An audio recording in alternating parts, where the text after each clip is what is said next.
The case we will be covering today has been laden with misinformation and falsehoods due to cytogenic reporting, meaning the press publish one version of the story and the internet documents it.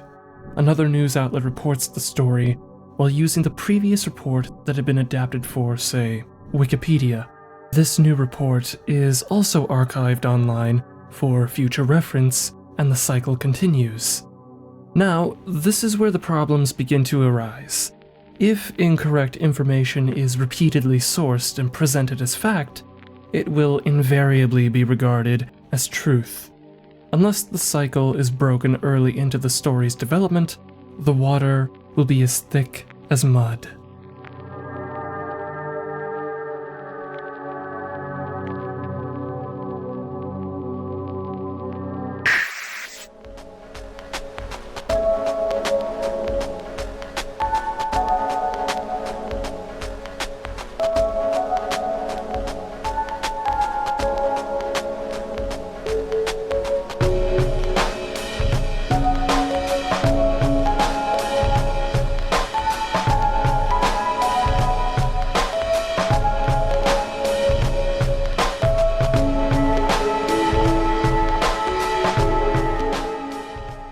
The 1980s was among the country's greatest decades for a variety of sectors.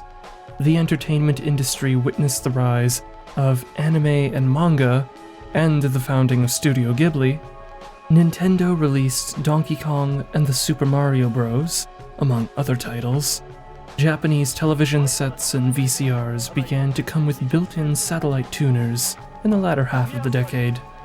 The country as a whole savored an upswing as the economy turned away from the agriculture and mining industries. The steel and construction industry had also seen the revivals in the late 80s as a result of this economic bubble. For the most part, Japan began to feel something of a utopia as it entered one of its most prosperous eras in modern history. With this extensive road the nation traveled, obstacles began to sprout up in an antithetical, dystopian fashion. Namely, the queer increase in criminal activities involving youths in the street and schools. Many returned to their lawful behavior post-adolescence, but those who didn't shifted their attention toward greater prospects. The Yakuza offered what they were in search of.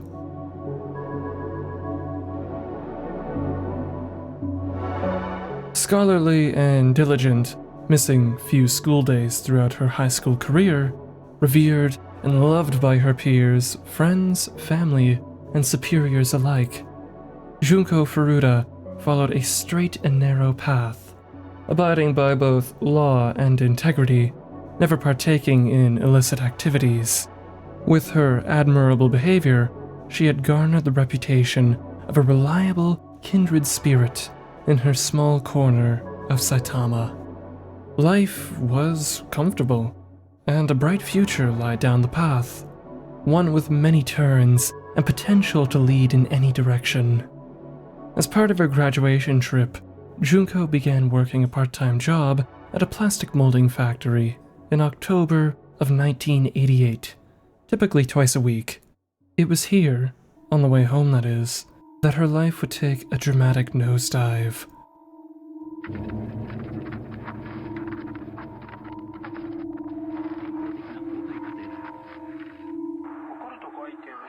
Regarded as the worst of the bunch, Hiroshi is both the oldest of the main four perpetrators and the ringleader of this gang of misfits.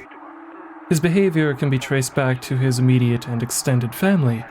His grandfather was both a retired soldier and a Yakuza politician, alongside one of Hiroshi's uncles, who was another alleged Yakuza of great importance. As for Hiroshi's parents, his father worked at an unnamed financial institution, while his mother taught piano lessons. Collectively, this provided him with comfortable living conditions that any normal boy would thrive in.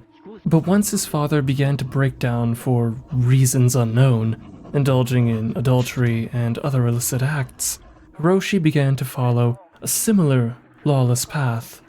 Throughout his early life, He carried various weapons during later years in elementary school and routinely ran away from home due to his father's increasingly volatile behavior. Having been found sleeping in the back of trucks, Hiroshi was routinely reported and sent home. Yet, nothing more would come of these intrusions due to the connections his uncle and grandfather had with the Yakuza. He was feared, to some degree, even as a boy. At approximately 160 centimeters tall, most senior students saw this small boy as another target for bullying. Unjust harm further encouraged violent developments. As a means of relieving anger and developing martial prowess, something of which he valued immensely, Hiroshi partook in judo training and tournaments. After having dropped out of high school in 1988, he began working at a tile factory near home and joined a biker gang the same year. Following an extensive series of crimes, Hiroshi had been placed on probation for about a year, after which he returned to school, performing quite well, mind you, continued working at the tile factory where he was praised by his employer, and began dating the older sister of one of the other three boys, with plans to marry. The future smiled upon him, but the kindness the world had shown was not enough. He had saved 2 million yen, but was not content with the low pay the factory offered. Once more, he turned to a life of degeneracy. He stopped going to work and found a paycheck working with a group of criminals, selling counterfeit goods and flowers, stealing purses, and assaulting women.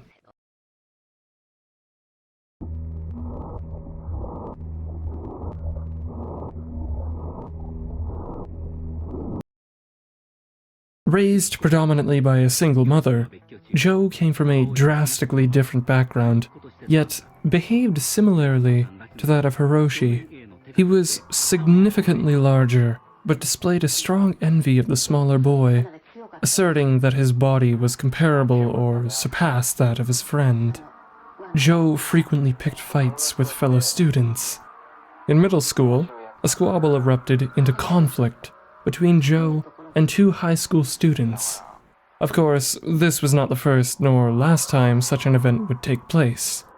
Joe regularly sought out conflict to partake in. During this same period, Joe had tracked, chased, and sexually assaulted a student riding her bike.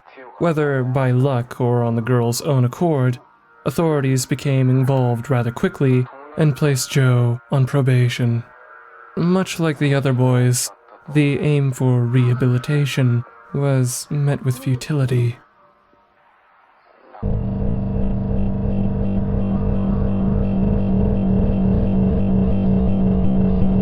Similar to Hiroshi, Minato's uncle allegedly held a high-ranking position among the Yakuza.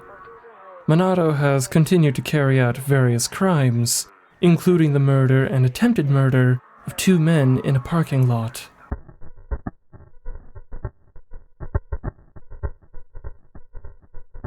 Yasushi was something of a recluse. Compared to the other 3, he was weaker and held no influential connections as far as the public knows. Due to this, he was fearful of his supposed friends. What started out as harmlessly playing games with a captive girl soon became forced participation in rather unscrupulous acts. Additional, seldom mentioned accomplices had been confirmed to have had some sort of connection to the case. Some took part in the sexual assault, while others were mere lookouts.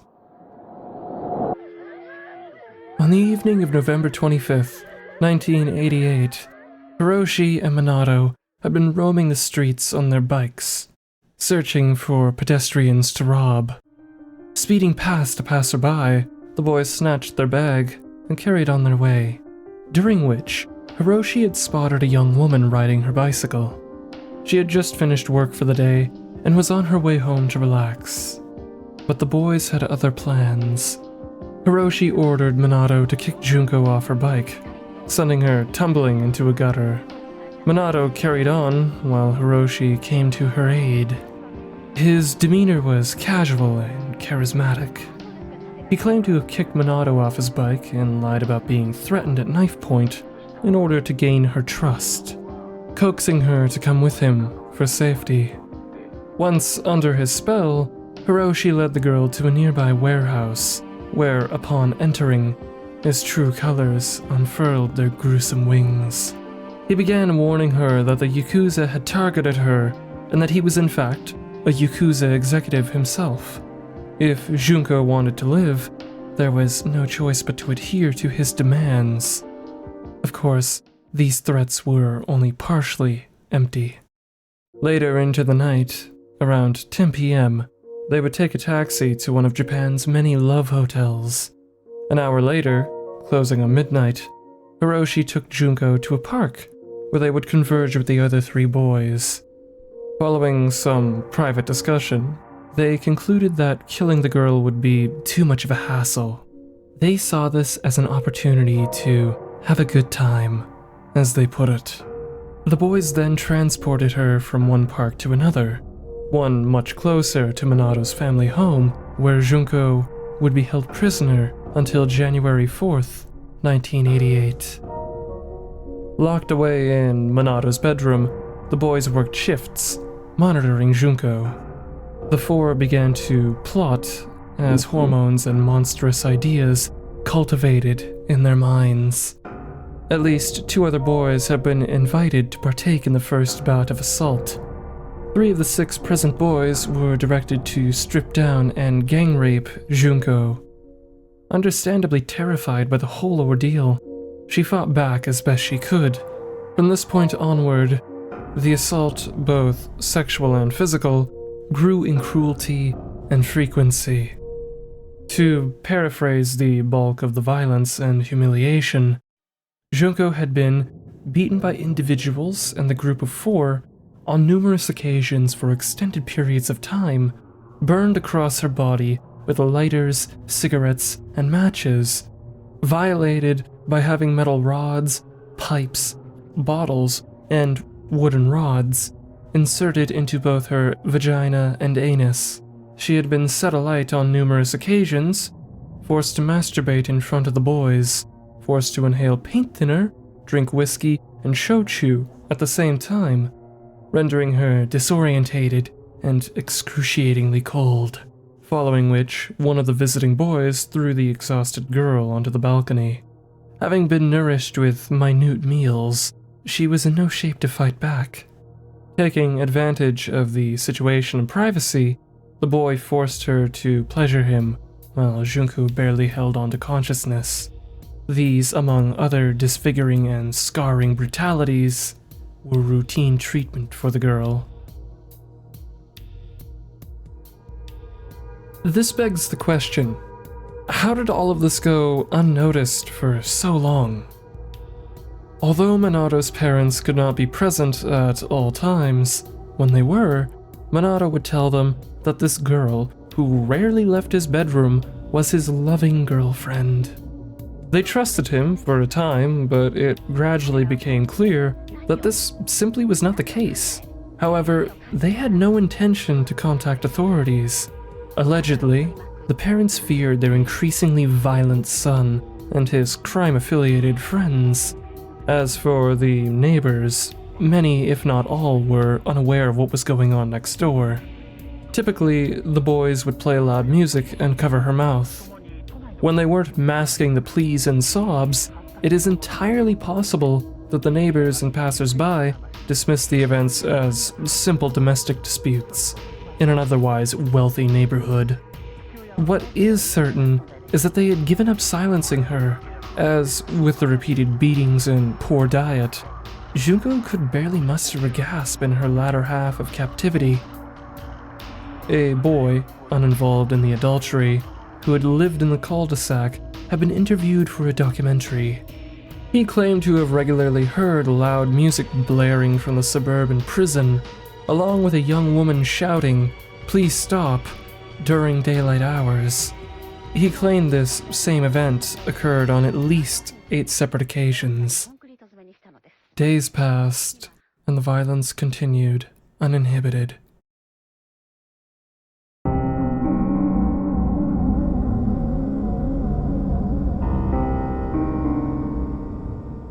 Junko's body had deteriorated, rendering her particularly reactive to pain.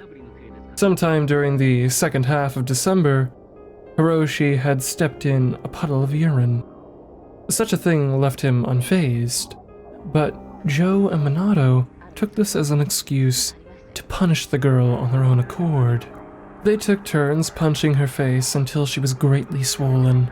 The two boys repeated the process over and over, deforming her face with the increased swelling and fractured bones. Excited by this cruel discovery, Minato reported his findings back to Hiroshi, who later joined them the same day. As an artist finds inspiration in the most unlikely of places, nature, architecture, emotion, and the like, Hiroshi found inspiration in suffering and sadism. He beat Junko repeatedly, rendering her face horribly disfigured. Once satisfied with the battered canvas, Hiroshi set to scarring the girl with leftover lubricant, lit with matches, lighters, and cigarettes, as a penultimate trial.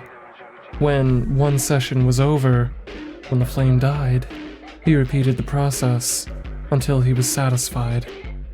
By now, Junko remained on borrowed time, her poor diet barred on a mission, rendering her weak and frail.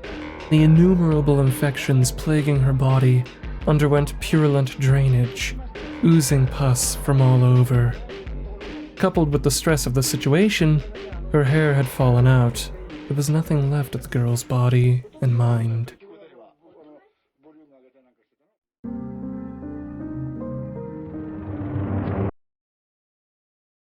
The previous night, Hiroshi had lost an undisclosed sum of money while gambling on mahjong. Frustrated, he and his friends played a handful of games in an attempt to relieve the stress he felt. But much like the good fortune the world offered Hiroshi, this was not enough for the greedy child. Junko had gone unpunished for a time. Her deformities and injuries rendered her incapable of moving, let alone speaking. She was more, now than ever, a punching bag for the boys' amusement. They circled her in preparation. Strike after strike, they assaulted her. Punches, kicks, and bludgeoning, a prelude to the mask of hot candle wax poured over her face and into her eyes. One would expect an intense reaction, or at least a defensive motion, but that was not the case. Her grievous condition left no room for sensation. She barely moved, merely accepting what was to come. Following which, she had been tossed about the room, crashing into appliances and furniture, and convulsing on the floor while blood was splattered about. After having beaten her with exercise equipment, striking her abdomen dozens of times, and dropping the same equipment on her person, Hiroshi repeatedly doused Junko's legs in oil, promptly setting them alight. She attempted to extinguish the flame, or at least make a motion for it, but her efforts soon ceased. She lay there motionless, ailed by exhaustion, and accepting that she would die here, in the room of a stranger's home, surrounded by monsters. The following day, Hiroshi, Joe, and Minato met with a group of criminals whom they had ties to.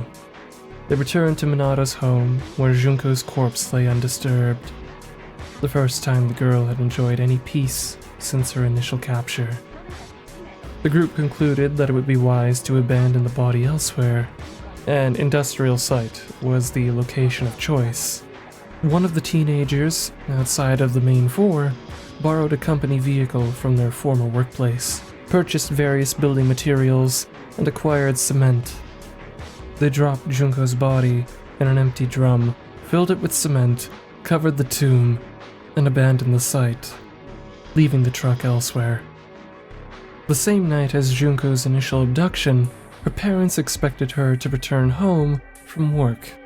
Initially, neither mother nor father filed a report to the authorities, anticipating her eventual late arrival. 2 days later, the mother caved in and requested police assistance. The boys, expecting the parents and police to begin searching, had made Junko phone home, telling her mother that she was running away and to refrain from filing any requests. As nobody knew where Junko was located, save for the boys and Minato's mother, the brief search ended in failure. That is until March 29th, 1989, nearly 3 months after the initial dumping of the body. Hiroshi and Joe were brought in for questioning regarding another crime in the area, an unrelated and still unsolved murder of a mother. While being questioned, Hiroshi feared that Joe had already confessed to Junko's murder. He then confirmed the whereabouts of her corpse. Astonished, police arrived on the scene and transported the drum, discovering a girl whose visage was near indiscernible as rot and injuries took their toll. Over the following years, the boys were taken to court on a few occasions for the murder of Junko Furuta and various other crimes they committed during this same period of time, including theft, assault, and other unsavory acts. The resulting sentences collectively ranged between a disappointing 5 to 20 years in either prison or juvenile detention. Due to the laws surrounding juvenile crime, their sentences were light, as reformation was expected, and their identities were concealed from the public. That is until Japanese press began leaking their personal information. Since then, they have changed their names several times. Despite this, the press and public have continued to track them as best they can. Junko's funeral had been held on April 2nd, 1989. Peers, parents, teachers, employers, and various citizens attended the function. April 3rd would have been her first day working her new job at an electronics store. As tribute, the employer delivered to the family the uniform she would have worn. From this point onward, Junko's parents suffered from the knowledge of what happened to their 17-year-old daughter. Many sought to comfort them as best they could, but the sentiment was not shown by all. Parents of the perpetrators had vandalized the grave and frequently harassed Junko's parents for a time, insisting that the downfall of their children was a direct result of Junko's presence. As with any crime, the question is, why? Reasoning spanned from hypothetical extortion to one-way love interests, all of which is incorrect. Based on the information obtained through interrogation, interview, and the court case itself, it was established that there was no intrinsic connection between the boys and Junko. There had been no greater reason involved, other than, why not? The aforementioned assumptions were little more than sensation-focused writing of Western media. The boys simply sought prolonged enjoyment, and Junko had unfortunately been in the wrong place at the wrong time. The capture and exploitation of a young girl was appealing to the boys, driven by hormones and past hardships, bullying, and the sort. But once the novelty of a sex slave wore out, there was no need for her any longer. They had continued to sexually assault other women whilst Junko was in captivity. Letting her go was simply out of the question. The only option was to silence her for good. Junko's case is one of blood, sweat, and tears, all of which escaped the poor girl at one point or another. Crying for her family while being violated became pleas for an end, one which she received in disturbing ferocity. Concerningly, there is an endless wave of misinformation that many believe without glimpsing past their emotions. On screen are a handful of falsehoods commonly used as additives to this otherwise revolting case.